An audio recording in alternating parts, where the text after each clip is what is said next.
నమస్కారం. చలికాలం వచ్చేసింది. మెల్లగా చలి తీవ్రత పెరుగుతోంది. ఈ నేపథ్యంలో చలి పంజా దాడి నుంచి మన ఆరోగ్యం కాపాడుకునేందుకు ఏం చేయాలో, ఎలాంటి జాగ్రత్తలు తీసుకోవాలో తెలియజేసే ప్రత్యేక కథనంతో మీ ముందుకొస్తోంది నేటి సుఖీభవ. రాత్రి ఉష్ణోగ్రతలు క్రమంగా తగ్గుముఖం పడుతున్నాయి. చలిగాలులు తాకిడి పెరుగుతోంది. రాబోయే 3 నెలల కాలం పాటు శీతకాలమే. ఈ నేపథ్యంలో వణికించే చలి మూలంగా మన ఆరోగ్యానికి, ముఖ్యంగా మన చర్మానికి సమస్యల తాకిడి బాగా పెరుగుతుంది. సాధారణ జలుబు, దగ్గు, గొంతు నొప్పి మొదలుకొని ఆస్తమా, కీళ్ల నొప్పులు, కాళ్ల నొప్పులు వరకు చిన్నా చితక ఆరోగ్య సమస్యలు చాలానే వేధిస్తూ ఉంటాయి. ఇక ఈ చలికాలంలో దీర్ఘకాలంలో జబ్బుల బాధలు మరింతగా పెరుగుతూ ఉంటాయి. ఈ నేపథ్యంలో చలి బారి నుంచి మన ఆరోగ్యాన్ని కాపాడుకునేందుకు తినే తిండి మొదలుకొని జీవన సరళి వరకు నిత్యం ఎలాంటి జాగ్రత్తలు తీసుకోవాలో ఇప్పుడు తెలుసుకుందాం.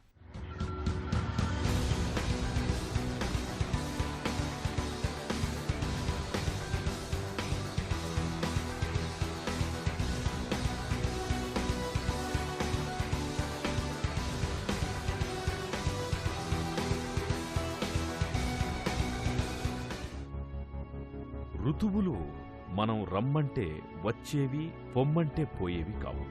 వాటి కాలమానం ప్రకారం అవి వచ్చేస్తాయి. అలాగే చలికాలము వచ్చేసింది.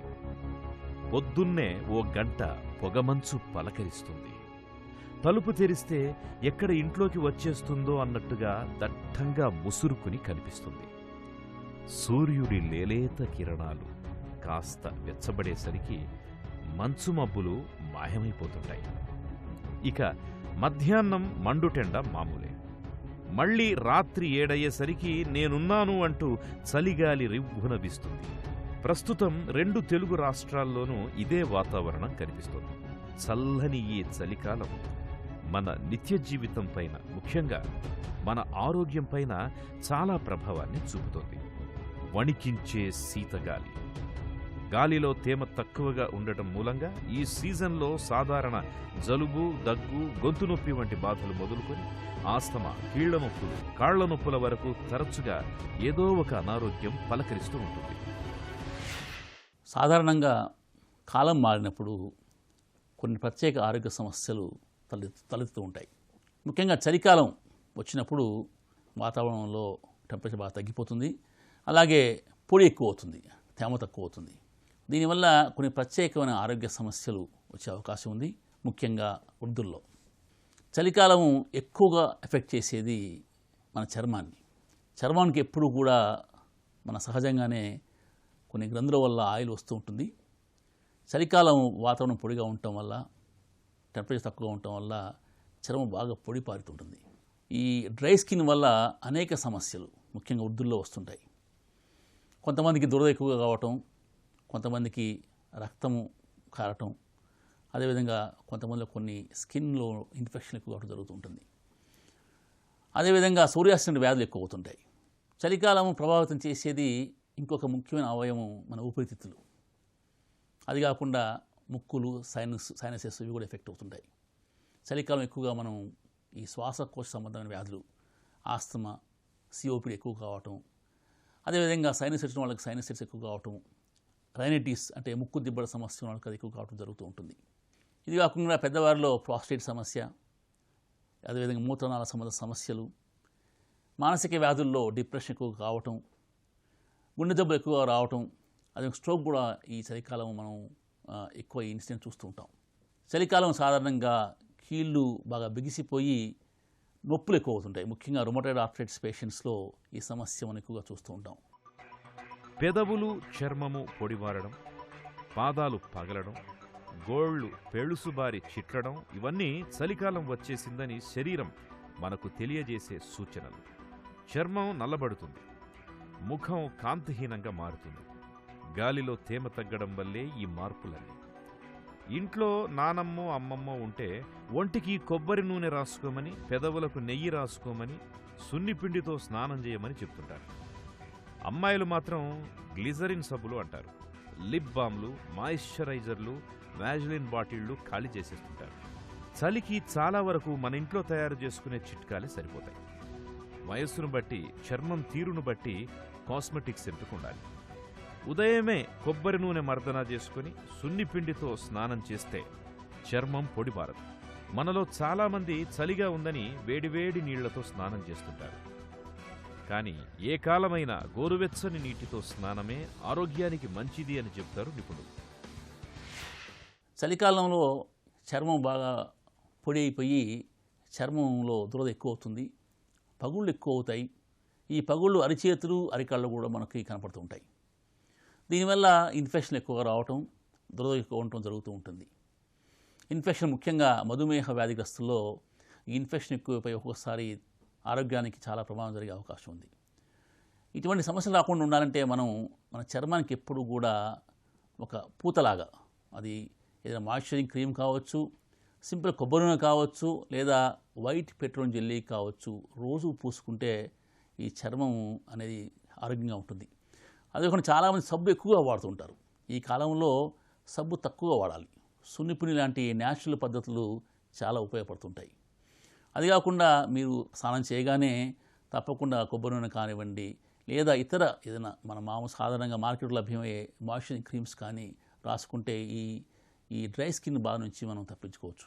అదేవిధంగా చర్మంతో పాటు హెయిర్ కూడా చాలామంది ఎక్కువ సార్లు షాంపూలు అవి వాడుతూ ఉంటారు. దానివల్ల హెయిర్ బాగా పొడి అయిపోయి హెయిర్ కూడా చెడిపోయే అవకాశం ఉంది. సో స్నానం చేసిన వెంటనే కండిషనర్ కానివ్వండి, లేకపోతే కొబ్బరి నూనె లాంటి నూనె వాడితే ఈ హెయిర్ బాగుంటుంది. అది ఒకటి సోరియాసిస్ లాంటి వ్యాధి ఉన్న వాళ్ళకి సోరియాసిస్ వ్యాధి ఎక్కువ అవుతుంది. కాబట్టి వారు డాక్టర్ని సంప్రదించి ఆ పూత మందులు కానివ్వండి, లేదా నోటితో తీసుకునే మందులు కానివ్వండి, సోరియాసిస్కి వారు ఆ డోసు మార్పించుకుంటూ ఉండాలి. కొంతమంది చలికాలం ఏం చేస్తారంటే కొత్తగా ఈ సాక్స్ మేజోలు కానివ్వండి, బట్టలు అదే కాకుండా స్వెటర్స్ అవి కొత్తగా వాడుతూ ఉంటారు. అవి శుభ్రంగా లేనప్పుడు దాంట్లో ఉన్న ఇన్ఫెక్షన్స్ కూడా చర్మానికి ఎలర్జీ వచ్చే అవకాశం ఉంది. కాబట్టి ఆ దుస్తులు మీకు పడతాయా పడవ చూసుకునే ధరించడం మంచిది. చాలామంది ఈ చలికాలం కాస్మెటిక్ క్రీమ్స్ మీద చాలా ఆధారపడుతూ ఉంటారు. అవి చాలా ఖరీదుగా ఉంటాయి. అవి అవసరం లేదు. దాదాపు అన్ని రకాల క్రీములు ఉండేదే మీకు కొబ్బరి నూనె కానివ్వండి, లేదా లిక్విడ్ పారాఫిన్ ఉంటుంది. కాబట్టి ఆ లిక్విడ్ పారాఫిన్ కానివ్వండి, నూనె కానీ చాలా చౌక. అది వాడితే ఫలితాలు మంచిగా ఉంటాయి. కాస్ట్లీ క్రీములు వాడాల్సిన అవసరం లేదు. ప్రకటనలు చూసి మోసపోకూడదు. మిగతా సీజన్లతో పోలిస్తే చలికాలాన్ని ఆస్తమా బాధితులకు కాస్త కష్టకాలంగానే చెప్పుకోవాలి. ఒక ఆస్తమానే కాదు, జలుబు, దగ్గు, నిమోనియా వంటి శ్వాసకోశ ఇబ్బందులు కూడా ఈ చలికాలంలో బాగా పెరుగుతూ ఉంటాయి. చలికాలంలో శ్వాసకోశ సమస్యలను నివారించుకునేందుకు ఏం చేయాలో, ఎలాంటి జాగ్రత్తలు తీసుకోవాలో ఇప్పుడు తెలుసుకుందాం.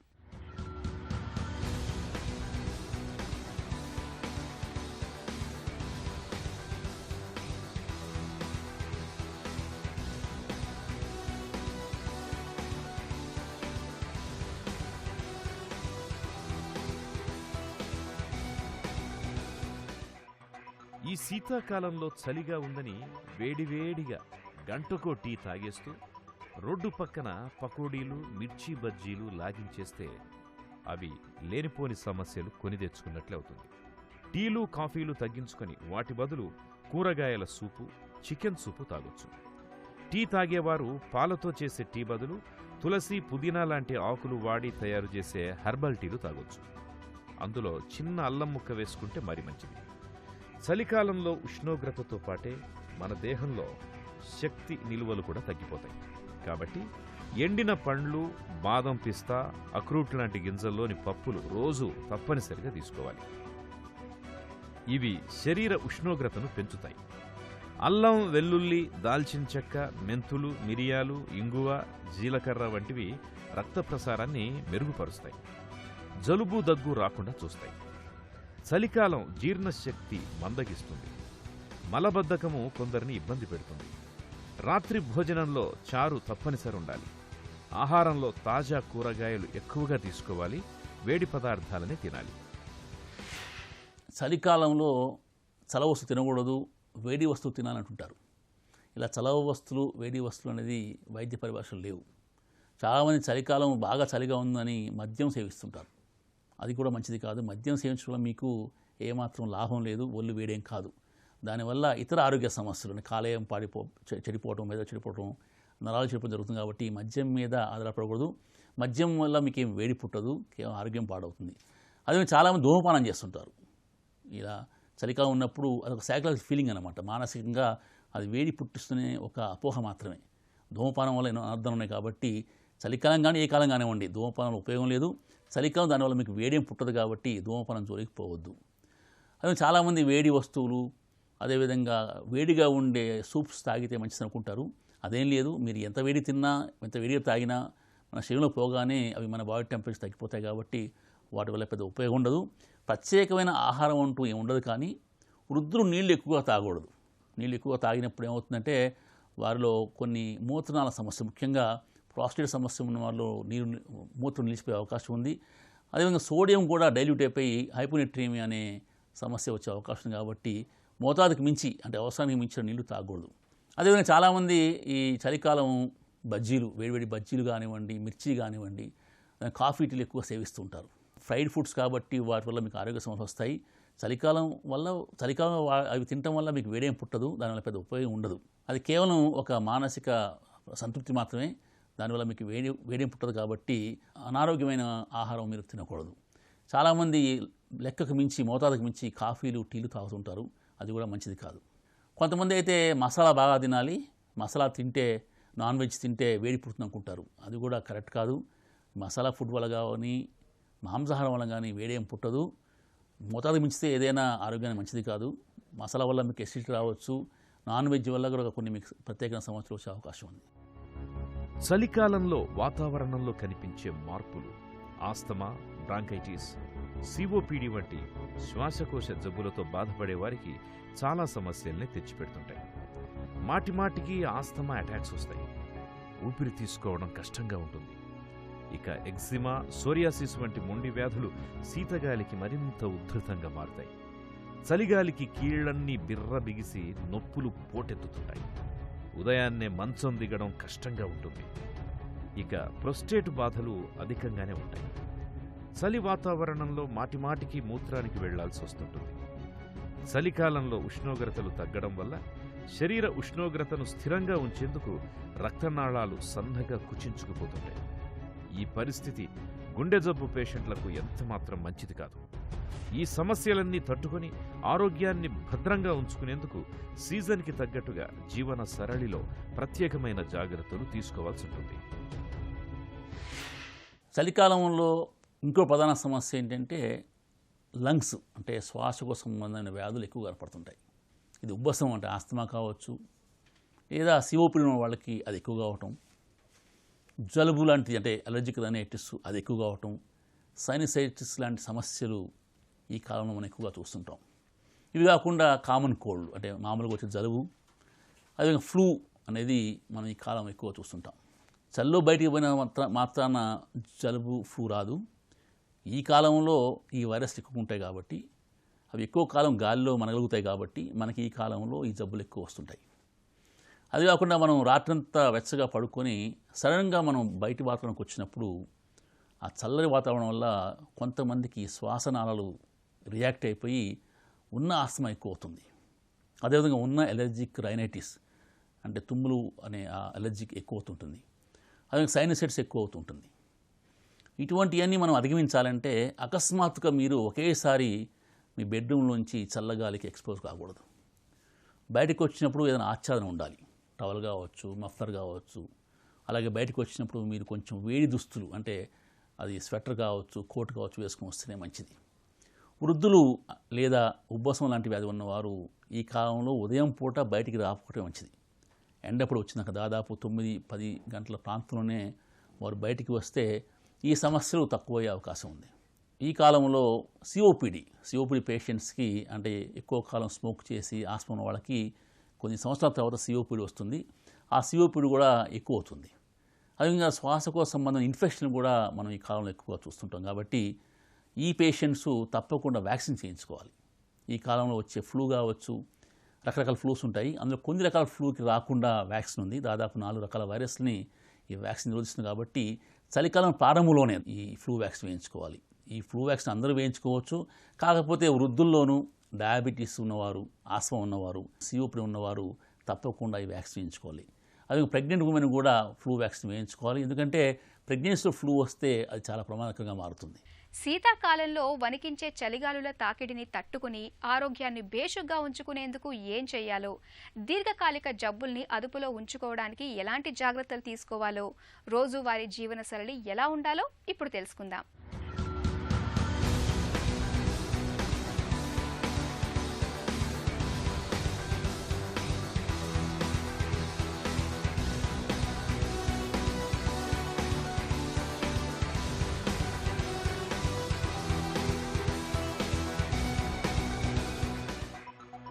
ఎండలు వానలు భౌతికంగా ఇబ్బంది కలిగిస్తాయి. కానీ చలికాలం అలా కాదు. ఇది పొగమంచులా మనసులోకి దూరేస్తుంది. మనసులో ఏమూలో ఒకలాంటి దిగులు గూడు కట్టుకొని నెమ్మదిగా మనసంతా ఆక్రమించేసుకోవాలని ప్రయత్నిస్తూ నీరసపరిచేస్తుంటుంది. ఈ రుగ్మత కొందరిని చలికాలంలో ఎక్కువగా వేధిస్తుంది, కుంగుబాటుకు లోను చేస్తుంది. రోజువారీ పనుల పట్ల అనాసక్తి, మందకొడితనం వీరిని వేధిస్తాయి. సహజమైన వెలుతురులో మన శరీరంలోని జీవగడియారం సక్రమంగా పనిచేస్తుంది. చలికాలంలో సహజమైన వెలుతురు తగినంత లభించినప్పుడు మనసును ఉత్తేజంగా ఉంచే సెరటోనిన్ హార్మోన్ ఉత్పత్తి తగ్గుతుంది. దీంతో చలికాలంలో కుంగుబాటు, నిద్రమత్తు, నిరాసక్తత అనేవి ఎక్కువగా కనిపిస్తుంటాయి. సహజమైన వెలుతురులో ఎక్కువ సమయం గడిపితే కుంగుబాటును వదిలించుకోవచ్చు. జీవిత భాగస్వామితో కలిసి కాపురం చేస్తున్న వారిలో ఈ తరహా కుంగుబాటు అరుదని చెబుతారు డాక్టర్లు. చలికాలంలో బాడీని అంటే మన శరీరాన్ని వేడిగా ఉంచడం కోసం ఒక్కొక్కసారి ఈ గుండె ఎక్కువగా పనిచేస్తూ ఉంటుంది. అలా చేసినప్పుడు ఈ హార్ట్ అటాక్స్ కానివ్వండి, లేదా కార్డియక్ ఎరిథమియాస్ కానివ్వండి, అదే స్ట్రోక్ కానివ్వండి, బ్రెయిన్కి స్ట్రోక్ కానీ మనం ఎక్కువ చూస్తుంటాం.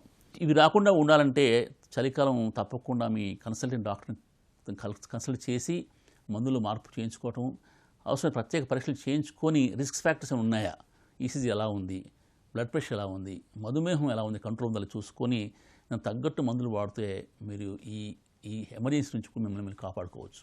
కీళ్ళ సమస్య ఉన్నవాళ్ళు, ముఖ్యంగా రుమటాయిడ్ ఆర్థరైటిస్ ఉన్నవాళ్ళు కానివ్వండి, ఇతర ఆటోఇమ్యూన్ డిసీజెస్ లైక్ ఎస్ఎల్ఈ ఉన్న వాళ్ళకి చలికాలంలో సిమ్టమ్స్ ముఖ్యంగా joint pains, early morning joint stiffness అంటే ఈ కీళ్ళు బిగుసుకుపోవడం ఎక్కువగా ఉంటుంది.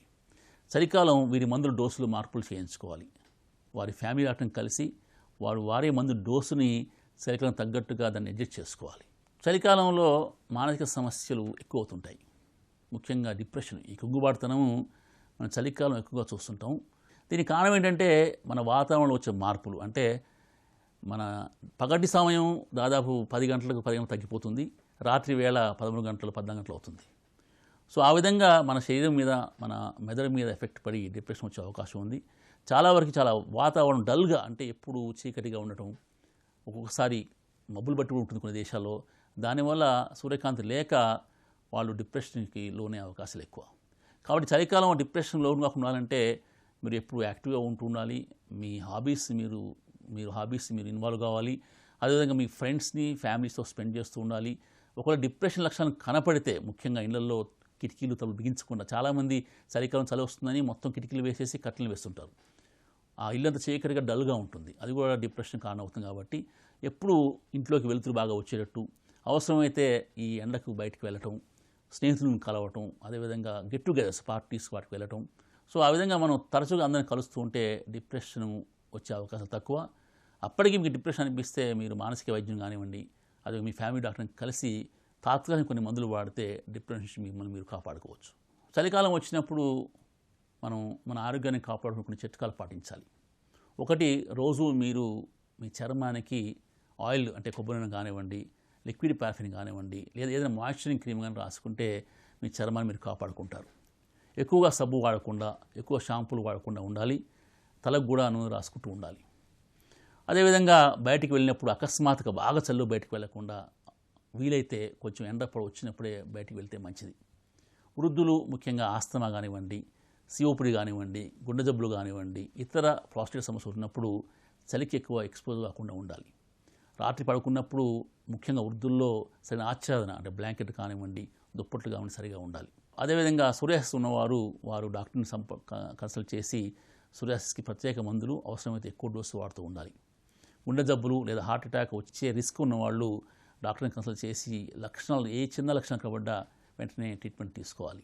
చాలామందికి ఎమర్జెన్సీస్ రాత్రి తెల్లవారుజామున వస్తుంటాయి కాబట్టి ఇంట్లో ఎవరైనా డయాబెటీస్ కానివ్వండి, హైపర్టెన్షన్ పేషెంట్స్ కానివ్వండి, గుండె జబ్బు ఉన్న పేషెంట్స్ ఉంటే చాలా అప్రమత్తంగా ఉండి ఏ చిన్న లక్షణం కనబడిన వెంటనే ఆసుపత్రికి తీసుకుని వెళ్ళాలి. చలికాలంలో మన ఆరోగ్యాన్ని భద్రంగా ఉంచుకునేందుకు జీవన శైలిలో ప్రత్యేకంగా జాగ్రత్తలు తీసుకోవాలి. చల్లగాలికి ఎక్కువగా తిరగకూడదు. బయటకు వెళ్లాల్సి వచ్చినప్పుడు నిండుగా దుస్తులు ధరించడం, స్వెటర్ల వంటివి వేసుకోవడం చేయాలి. చెవులకి మఫ్లర్లను ధరించాలి. ఆస్తమాతో బాధపడుతున్నప్పుడు ఈ జాగ్రత్తలు మరీ అవసరం.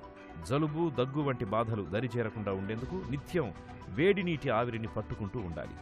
సమయానుకూలంగా ఏదో ఒక వ్యాయామం చేయడం, కాసేపు అటూ ఇటూ నడవడం వల్ల కీళ్లకు మంచి వ్యాయామం దొరుకుతుంది. చలికాలంలో దాహం వేసినా వేయకున్నా తరచుగా నీళ్లను తాగుతుండాలి. ఎందుకంటే శరీరంలో నీటి శాతం తగ్గితే జీర్ణక్రియ మందగిస్తుంది, ఒంట్లో జీవక్రియల రేటు తగ్గిపోతుంది. అయితే ప్రొస్టేట్ బాధలున్నప్పుడు నీళ్లను తక్కువగా తాగాలి. ఆహారాన్ని ఎప్పుడూ వేడివేడిగా తాజాగా తీసుకోండి. ఈ జాగ్రత్తలు చలికాలంలో మన ఆరోగ్యాన్ని చక్కగా ఉంచుతాయి. చలికాలంలో ఆరోగ్యాన్ని బేషుగ్గా ఉంచుకునేందుకు వెచ్చటి వాతావరణాన్ని కల్పించుకోవాలి. ఒంటి నిండుగా దుస్తుల్ని ధరించాలి. కరోనా వైరస్ ప్రమాదం పొంచి ఉన్న వేళ చల్లగాలికి బయట తిరగకపోవడమే మేలు. శరీరానికి చాలినంత శ్రమను కల్పించుకోవాలి. దప్పిక వేసినా వేయకున్నా నీళ్లను తగినంతగా తాగుతూ ఉండాలి. ఆహారాన్ని తాజాగా వేడివేడిగా తీసుకోవాలి. ఈ జాగ్రత్తలు చలికాలంలో మన ఆరోగ్యాన్ని దివ్యంగా ఉంచుతాయి. తిరిగి రేపటి సుఖీభవలో మళ్ళీ కలుసుకుందాం. సుఖీభవ కార్యక్రమానికి సంబంధించి మీ విలువైన సూచనలు, సలహాలని వెంటనే మాకు రాయండి. మా చిరునామా Sukhibhava, ETV, Ramoji film city, Hyderabad 501512 లేదా sukhibhava@etv.co.in కు మెయిల్ చేయండి.